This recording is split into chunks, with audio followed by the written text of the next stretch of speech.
Flash theatre TV நேயர்களுக்கு அன்பு வணக்கங்கள். டைரக்டர் ஹரியின் இயக்கத்தில் சூர்யா நடித்த படங்கள் எல்லாமே ஹிட். பிரபல ஹீரோக்கள் பலரும் அவரது ஆக்ஷன் படங்களில் நடித்து வெற்றி பெற்றிருக்கிறது. தாமிரபரணி, பூஜை 2 ஹரி இயக்கிய படங்களில் ஏற்கனவே விஷால் நடித்து படம் வெற்றி பெற்றுள்ளது. சூர்யாவின் மனைவி ஜோதிகா அப்பப்போ நீங்கள் டைரக்டர் ஹரி இயக்கத்தில் படங்களில் நடித்துக்கிட்டு இருக்கணும் என்று சூர்யாவிடம் சொல்வாராம். அதே போல் விஷாலின் அம்மா, நீ எப்பப்போ ஹரி டைரக்ஷனில் மறுபடியும் நடிக்க போகிறே என்று விஷாலிடம் கேட்டுக்கொண்டே இருப்பாராம். காரணம், அவரது படங்கள் தான் ஹீரோவை சென்டர் வரை கொண்டு போய் இருக்கிறது. அதனாலேயே அப்படி கேட்டிருக்கிறார்கள்.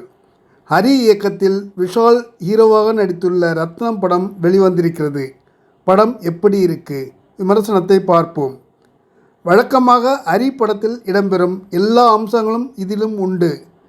வன்முறை வெறியாட்டத்தோடு வில்லன் கோஷ்டி, அதைவிட வன்முறையோடு ஹீரோ என்று ஆக்ரோஷத்தோடு படம் முழுக்க திரிகிறார்கள். வேலூர் நேட்டிவிட்டியை எடுத்திருக்கிறார் இயக்குனர் ஹரி. ஆனால் முழுக்க நேட்டிவிட்டி ஸ்லாங் எல்லாம் முழுமையாக பின்பற்றவில்லை. சில காட்சிகளில் மட்டும் ஹீரோ விஷால், சமுத்திரகனி மற்றும் சில கேரக்டர்ஸ் அதை ஃபாலோ பண்ணுகிறார்கள். மற்றபடி காமனான களத்தில்தான் போகிறது படம். சீரியஸாக நினைத்து உதாரணம் காட்டி விஷால் பேசும் சில வசனங்கள் சிரிப்பை வரவழைத்து விடுகிறது. அது மாதிரி டைலாக்கில் ஸ்கோர் பண்ண முடியாமல் பல காட்சிகளில் எதிர்மறை ஆகிவிடுகிறது. மைனா சுகுமாரின் கேமரா இதற்கு அவ்வளவாக பொருந்தாத மாதிரியே தெரிகிறது. அழகியலான காட்சி அமைப்புகள் அவரது ஒளிப்பதிவில் லட்டு மாதிரி வந்து விழும். ஆனால் இந்த காட்சி ஓட்டத்திற்கு வேறு மாதிரியான ஒளிப்பதிவு தேவைப்படுகிறது. ஏறக்குறைய கில்லி மாதிரியான சப்ஜெக்ட் தான் இது. தேவி ஸ்ரீ பிரசாத்தின் இசை அவ்வளவாக சோபிக்கவில்லை. தனது தாயை போன்ற உருவத்திலும் முகமைப்பிலும் இருப்பதால் பிரியா பவானி சங்கர் மீது கேர் எடுத்து பல சந்தர்ப்பங்களில் அவரது உயிரை காப்பாற்றுகிறார் விஷால். ஆனால் அதை காதலாக பிரியா பவானி சங்கர் சொல்லும்போது அதை ஏற்க மறுக்கிறார் விஷால்.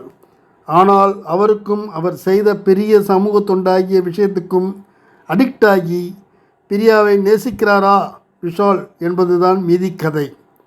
இதில் பரபரப்பை கூட்ட வேண்டும் என்பதற்காகவே ஆந்திரா வில்லன்களாக ரொம்ப ராவாக பலர் காட்டப்படுகிறார்கள். எம்எல்ஏவாக வரும் சமுத்திரகனி உடல் அளவில் இல்லை என்றாலும் பெர்ஃபார்மன்ஸில் தனது கேரக்டரை தூக்கி நிறுத்துகிறார். விஷாலின் அப்பா கதைப்படி ஒரு பிராமணர் என்பதால் அவர்களை ஒரு காட்சியில் உசுப்பிவிட்டு விஷால் புரட்சிக்கு தயாராகும்படி சொல்வது கொல்லென்று சிரிப்பை வரவழைத்து விடுகிறது. ஒய்ஜி மகேந்திரனுக்கு அவர் நேச்சுரலாக மனதில் வைத்திருக்கும் நிலைப்பாட்டின்படியான கேரக்டர் தான். ஆக்ஷனுக்கு தகுந்த பாடி ஃபிட் எல்லாம் விஷாலுக்கு ஓகே. ஆனால் டைலாக் டெலிவரி டம்மியாக உள்ளது. நன்றி, வணக்கம். எல்லாருக்கும் வணக்கம். நான் தான் மனஸ்வி.